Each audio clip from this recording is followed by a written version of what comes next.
Hello दोस्तों, आपका बहुत बहुत स्वागत है मेरे यूट्यूब चैनल पर। तो दोस्तों, जैसा कि आप लोग को बता दें, शिक्षा मित्रों को लेकर के यहाँ पे बहुत बड़ी जानकारी निकल के आई है। क्या है, चलिए आपको पूरी जानकारी बताते हैं। इससे पहले अभी तक चैनल को सब्सक्राइब नहीं किया है तो जल्दी जाके सब्सक्राइब कर लें, बेल आइकन को प्रेस कर लें, ताकि जो भी वीडियो अपने चैनल पर डालेंगे तो उसका सीधा नोटिफिकेशन आपके पास पहुँच जाएगा। आप हमारी वीडियो सबसे पहले देख पाएंगे। जानकारी अच्छी लगे तो लाइक अवश्य कर देना। तो चलिए दोस्तों, आपका पूरा सब कुछ लाइव बताते हैं कि देखते हैं क्या जानकारी निकल के आई है शिक्षा मित्रों को लेकर के। तो आप लोग प्लीज़ वीडियो को पूरा देखना, तभी आपके सब कुछ समझ में आएगा। तो चलिए वीडियो को शुरू करते हैं। उनसे पूछता हूं, दीपावली आ रही है, कैसे मनाएंगे त्योहार दीपावली का? 1,50,000 परिवारों में कैसे जलेगी दीपावली के लौ? सर बहुत बहुत धन्यवाद आपको। और सर दीपावली की लोग क्या कहें, यहाँ तो करवा चौथ के ही लाले पड़े हैं। और करवा चौथ में ही पत्नी ने आज हमसे कहा कुछ सामान ले आओ, जो करीब 200-250 का कुछ पर्चा बनाकर हमको दिया और कहा कि सामान ले आओ और कल हमें करवा चौथ में व्रत रहना है। तो तब से मैं घर नहीं गया हूँ और ये मेरे पास सामान का पर्चा जो है वो रखा हुआ है। और अब क्या कहें सर, आपने भी बहुत कुछ कहा है ना। कहाँ तक रोए सर, रोते रोते तो आंसू सूख गए हैं। और अब रोना तो है नहीं, रोने से कुछ मिलेगा भी नहीं। और ऐसे में बस यही कहेंगे कि जो हमारी कंडीशन है उसको कोई सुन भी नहीं रहा है और कोई सुनना भी नहीं चाहता, जहां तक हमें लगता है। और सर हमारा आपसे सर निवेदन है कि कभी सर डिबेट में सर जो बीजेपी के प्रवक्ता हैं सर, वो भी आके बैठे जरा। और मैं आपके द्वारा बहुत बड़ा आपका शुक्रगुजार हूँ। कोई मीडिया कोई हमारी बात नहीं सुनता, कम से कम सर आप सुन रहे हैं। आपको सर हमारे सबके भूखे परिवार सर लाखों दुआएं देंगे। और सर अगर सर डिबेट में सर कभी टाइम मिले सर, बीजेपी के प्रवक्ता भी आए सर हम लोगों के पास। बिल्कुल आएंगे। अभी दो तीन दिन थोड़ा सा इधर उधर हम भी व्यस्त थे, लगातार प्रोग्राम भी नहीं हो पाया, कुछ स्वास्थ्य भी गड़बड़ था। जी तो सर, जी सर, जी सर। आज त्योहार है, 2 दिन अभी दिक्कत रहेगी, उसके बाद आएंगे बीजेपी के प्रवक्ता। आप सवाल कीजिए, सोमवार जी से सर, लगातार हम आपको पूछेंगे। प्रवक्ता मिलेंगे, आप सवाल कीजिए, मुझे कोई वो नहीं है।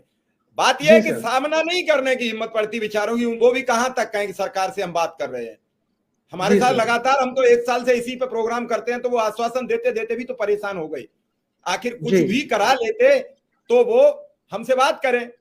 मैं तो कभी नेगेटिव उनसे बात ही नहीं करता। वो कहते हैं कि हम कल सरकार से बातचीत रखेंगे आपकी, मैं बड़ा प्रसन्न हो जाता हूं।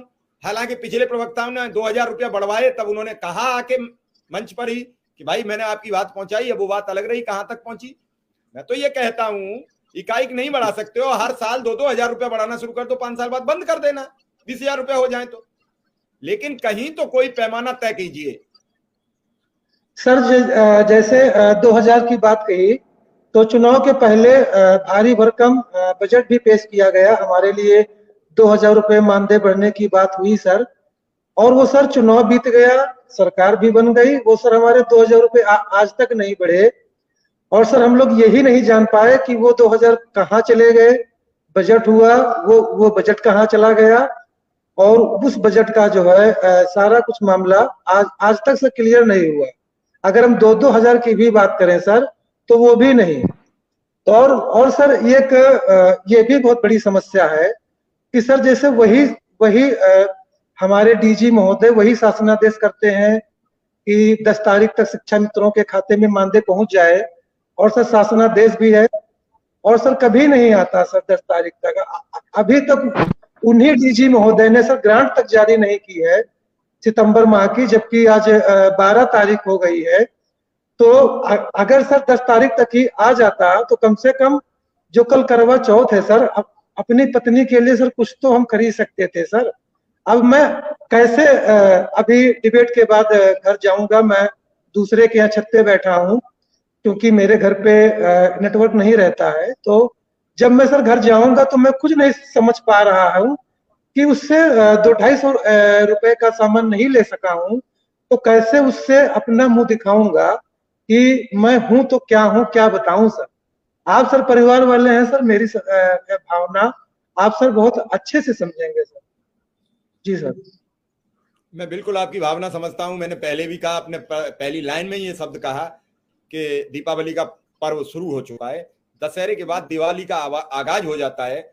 और पहला त्योहार जो है वो करवा चौथ के रूप में हिंदुओं का आता है, जो दिवाली की शुरुआत होती है। जो 15 दिन के पर्व आते हैं उनमें पहला त्योहार करवा चौथ का होता है, वहां से शुरुआत होती है। उसके बाद फिर धनतेरस, फिर छोटी दीपावली, फिर बड़ी दीपावली। आज पहला त्योहार है। जेब में नहीं है दाम, जेब में नहीं है दाम, कैसे चलेगा काम। आदमी पैसा नहीं है पास और मेला लगे उदास। कल करवा चौथ मेला बहुत जगह लगेगा, लेकिन जब पैसे ही नहीं होंगे पास तो क्या मेला का मतलब है और क्या किसी बात का मतलब है। अर्थहीन बात तब हो जाती है। मैं बार बार कह रहा हूं कि इनमें से जो भी मुख्य अधिकारी बैठे हैं, चाहे वो जिले के बेसिक शिक्षा अधिकारी हैं, चाहे सहायक बेसिक शिक्षा अधिकारी हैं, या फिर बेसिक शिक्षा के निदेशालय के अधिकारी हैं, बेसिक शिक्षा के अपर सचिव हैं या शिक्षा सचिव हैं, उन सबसे मेरा यही एक सवाल है, उसका वो जवाब दे दें तो मैं जिंदगी भर उनका पानी भरता रहूंगा। कि आप 10,000 रुपया में लगातार 5 महीने खर्चे चला के दिखा दो। बाहर से आप कहीं से कोई सामान नहीं लेंगे, किसी की मदद नहीं लेंगे। मैं कभी इस प्रोग्राम को नहीं करूंगा, मैं कभी आवाज नहीं उठाऊंगा कि इनका वेतन बढ़ा दो। मैं हमेशा इनका विरोध करूंगा कि आप गलत मांग रखते हो। सभी लोग 10,000 में काम चला सकते हैं, आप नाकारा हो, आप पे काम करने की क्षमता नहीं है, इसलिए वेतन के नाम पर सरकार को गुमराह करते हो। अगर कोई काम आता है तो सबसे पहली लिस्ट में इन सब का नाम होता है, और जब काम हो जाता है तो वेतन के नाम पर कोई इनकी बात कहने वाला नहीं है, चाहे वो मीडिया हो, चाहे और कोई हो, या अधिकारी हो। क्या इनसे काम लेने वाले अधिकारी एक लेटर नहीं लिख सकते हैं सरकार को कि आप बताइए कब हमको मिलेगा वेतन, कब हमें मिलेगा काम का दाम। मैंने देखा है कि पिछले एक साल की कई योजनाएं थी, अनुदेशक हमें लगातार बताते रहे, सवाल करते रहे, कोई लक्ष्मीबाई योजना चली, कभी कोई योजना चली, कभी मिशन शक्ति है, कोई पैसा नहीं मिलता। आज जब वो सीतापुर की अनुदेशिका रो रही थी तो मैं नहीं समझ पा रहा था इसका दोष क्या है। ऐसी एक अनुदेशिका नहीं है, रोज अनगिनत है। मैं कितने के नाम गिनाऊं। विक्रम सिंह, वेतन तो मिला नहीं है, कल करवा चौथ का पर्व है। सब महिला अनुदेशक बहुत ज्यादा संख्या में हैं, लगभग 60% हैं। विक्रम सिंह से मेरा संपर्क टूट गया है, जैसे ही मेरे साथ जुड़ते हैं मैं दोबारा उनसे सवाल करूंगा। मैं सीधा तो लाइक कर लेना, चैनल को सब्सक्राइब अवश्य कर देना। तो चलिए दोस्तों, अब नेक्स्ट जो जानकारी मिलेगी वो हम अगली वीडियो में बताएंगे।